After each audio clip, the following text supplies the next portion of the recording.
Okay everyone, how are you? Welcome to the Weekly Bees. It's James Beazley, the Managing Director of the Six Group. Today I'm going to talk to you, it's a bit of a follow-on from a couple of things I've talked about before, but one of the questions I got asked by one of the guys here is, why is it that every CEO or every new senior leader, when they get into a post, they feel like they have to change everything? I was thinking about this a bit more and I thought it really kind of comes down to two things. One is two emotions. So when they finally get the role of CEO or the senior leader, what are the two emotions they feel? First one is excitement. Yeah, finally got there, great. The next one then is, oh my God, fear, which is if I don't do a good job here, it's going to be very visible. A lot of people are going to see it. And fear drives us more than excitement in actual fact. So both reactions, what do they need to do? You look at why senior leaders are deemed unsuccessful in their first 12 months. It's mainly because they have an inability to focus on managing change.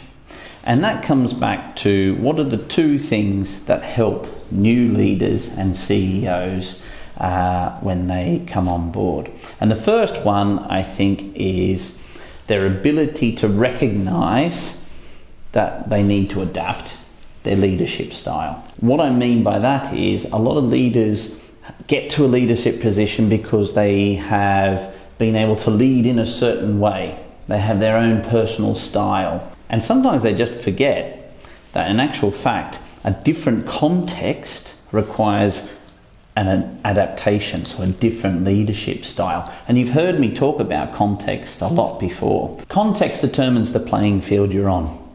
And depending on what playing field you're on, depends on what style you need to adapt. If it's football, you're using your feet. If it's tennis, you're using your hand. So two very different styles. And so when a new leader comes on board, there's normally two reasons they're coming on board.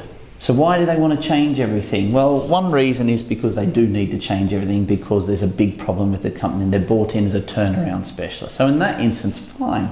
It's good to look at how to make wholesale changes.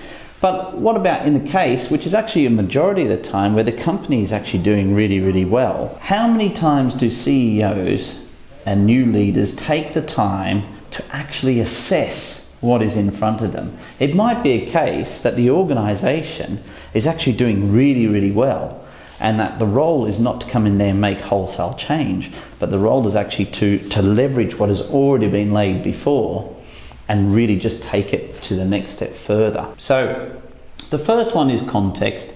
Look at your context. What are you playing with there? And that will determine a lot about how you adapt your leadership. And it's what we call situational leadership. And I've got it here on the board. So what happens if you've got a team of talented people, so they're really highly skilled, but the morale is down low because it's, new person unknown? Well, you need to adapt your leadership style and you need to take the time to get them excited because they know how to do the job. You just need to get them excited. But what if the team you've got has really high motivation, but is actually really weak on the skill level? Well, again, you need to be highly directive.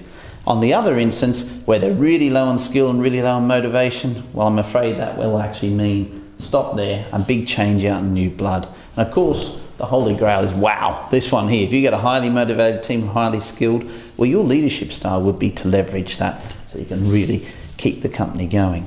The final part is assessing. So how are you going to assess this? The time it takes for CEOs to sit down is quite easy. We do a lot of assessment here at Six and help CEOs in their first 3 to 6 months to learn about the organization, learn about the leadership they have in place, and learn about the context that they're dealing with. And that gives them the time to then succeed. And you exceed through these two things. It's assessing and adapting your leadership style. So there you go, senior leaders and CEOs out there. If anyone's got any comments, put them down below. Would love to hear them. And that's it this week for the Weekly Bees.